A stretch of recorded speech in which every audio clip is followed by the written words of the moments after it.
नमस्कार, capital TV में आपका स्वागत है और मैं आपके साथ प्रिया बिष्ट।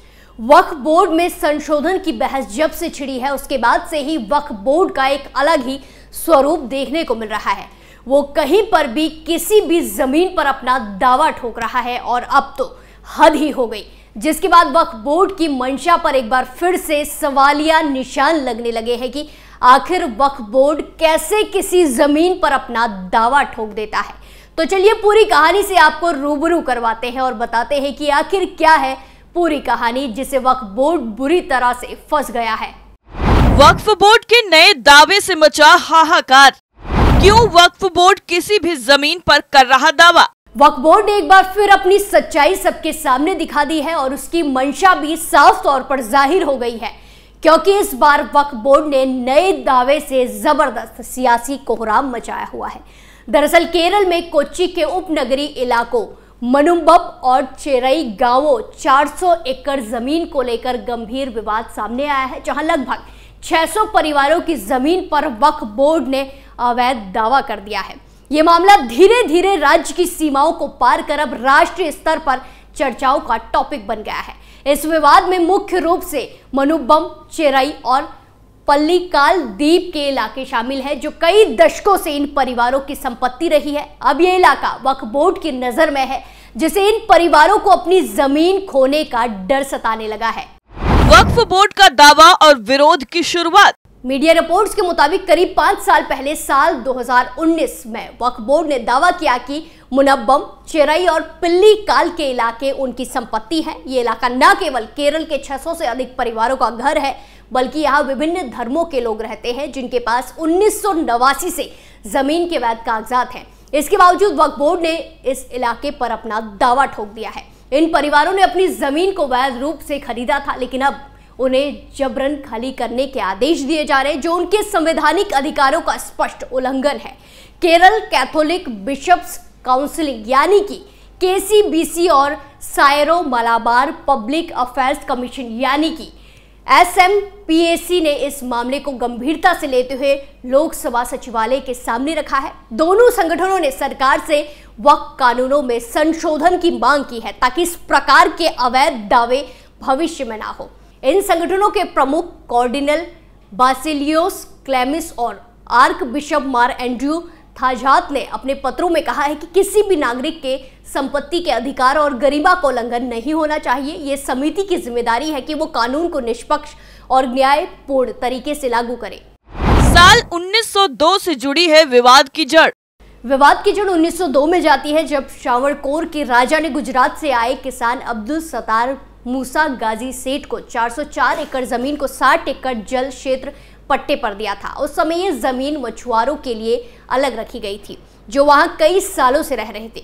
1948 में सेठ के उत्तराधिकारी सिद्दत शेठ ने ये जमीन पंजीकृत करवा ली। इस जमीन का एक बड़ा हिस्सा समुद्री कटाव के कारण खो गया और 1934 की भारी बारिश ने पंडारा समुद्र किनारे की जमीन को पूरी तरह नष्ट कर दिया था। लेकिन सिद्दत सेठ द्वारा पंजीकृत जमीन में मछुआरों के रहने वाले इलाके भी शामिल हो गए। 1950 में सिद्दत सेठ ने यह जमीन फारूक कॉलेज को उपहार स्वरूप दे दी, लेकिन शर्त यह थी कि कॉलेज केवल शैक्षणिक उद्देश्यों के लिए ही इसका उपयोग करेगा।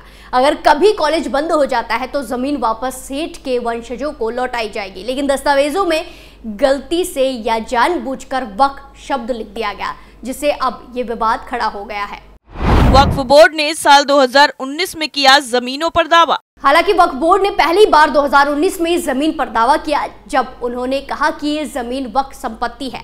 लेकिन इस दावे से पहले किसी भी कानूनी प्रक्रिया के तहत स्थानीय निवासियों को कोई जानकारी नहीं दी गई थी।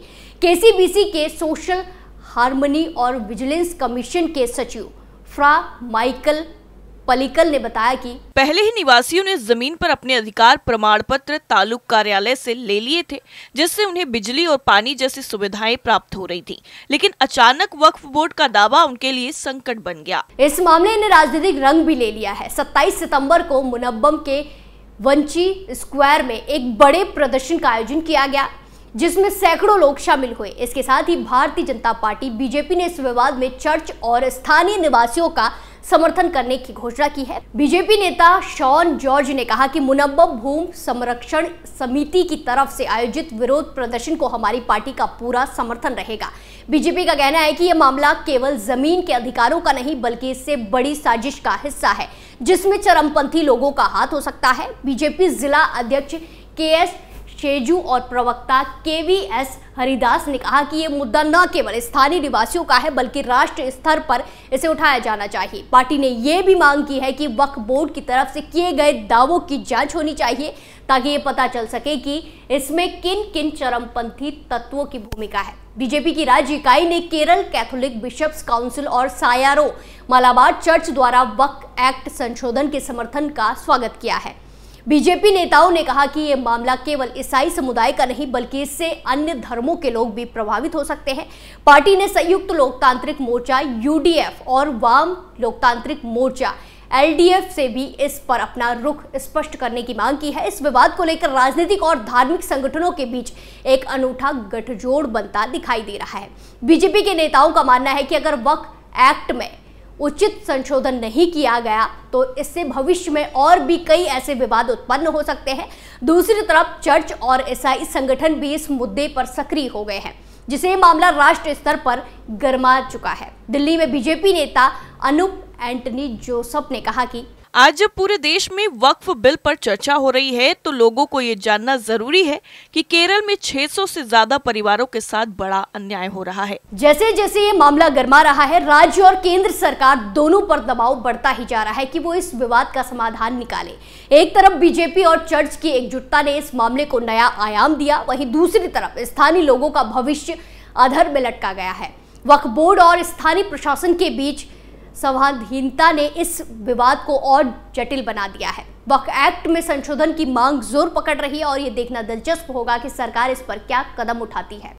मंदिरों पर भी वक्फ बोर्ड ने ठोका दावा। इतना ही नहीं, वक्फ बोर्ड की जमीन हड़पने वाली राजनीति की पोल भी लगातार खुल रही है। अभी हाल ही में ताजा मामला दिल्ली में देखने को मिला जिसमें वक्फ बोर्ड ने दिल्ली की 6 मंदिरों पर अपना दावा ठोक दिया। सबसे बड़ी बात, इनमें से कुछ मंदिर वक्फ बोर्ड बनने से पहले के हैं। दिल्ली के 6 मंदिरों पर वक्फ बोर्ड ने जो दावे का खुलासा अल्पसंख्यक आयोग की रिपोर्ट में हुआ है, यह रिपोर्ट साल 2019 में आई थी। इसमें दावा किया गया कि दिल्ली के कई मंदिर वक्फ बोर्ड की जमीन पर बने हुए हैं। इस रिपोर्ट में जो दावा किए गए हैं उसे फैक्ट फाइंडिंग रिपोर्ट कहा गया। 90% हिंदुओं वाले गाँव को बताया अपना। वक्फ बोर्ड का किसी हिंदू जमीन पर खुद का दावा कोई पहली बार नहीं है। इससे कुछ दिन पहले बिहार में 90% हिंदुओं वाले एक पूरे गांव को वक्फ बोर्ड ने अपना बता दिया था। पटना से 30 किलोमीटर दूर गोविंदपुर गांव को अपना बताया गया। गोविंदपुर गांव की आबादी लगभग 5000 है और यहाँ 95% हिंदू रहते हैं। गोविंदपुर के 7 ग्रामीणों को वक्फ नोटिस जारी किया गया है। पूरा गाँव अपना बता रहे वक्फ ने जगह खाली करने की डेडलाइन भी दे दी है। वक्फ बोर्ड की कितनी जमीन? मीडिया रिपोर्ट्स के मुताबिक देश में वक्फ संपत्ति का हिसाब लगाए तो 2006 में जहां 1,20,000 एकड़ वक्फ संपत्ति थी, वहीं 2009 में ये बढ़कर 4 लाख एकड़ हो गई। 2024 में ये बढ़कर 9,40,000 एकड़ हो गई। इधर वक्फ बोर्ड को लेकर बनी JPC ने वक्फ बोर्ड अमेंडमेंट बिल 2024 पर आम जनता से ईमेल और लिखित पत्र के जरिए सुझाव मांगे थे। समिति के आधिकारिक सूत्र के मुताबिक वक्फ बोर्ड अमेंडमेंट बिल 2024 पर 18 सितंबर 2024 तक समिति को 91,78,419 ईमेल मिले थे। जिस तरह से वक्फ बोर्ड किसी भी जमीन, मंदिर या बाकी जगहों पर अपना दावा ठोक रहा है, उससे इस बात का अंदाजा लगाया जा सकता है कि वक्फ बोर्ड में संशोधन कितना ज्यादा जरूरी है। इस रिपोर्ट में फिलहाल के लिए इतना ही। बाकी तमाम खबरों के लिए देखते रहिए कैपिटल टीवी। नमस्कार।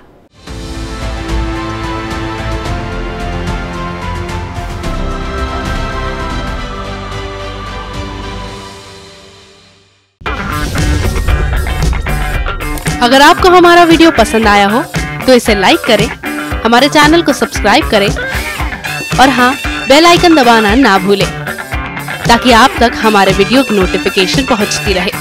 आप अपना सुझाव हमें कमेंट बॉक्स में दे सकते हैं। हमारे साथ जुड़ने के लिए शुक्रिया।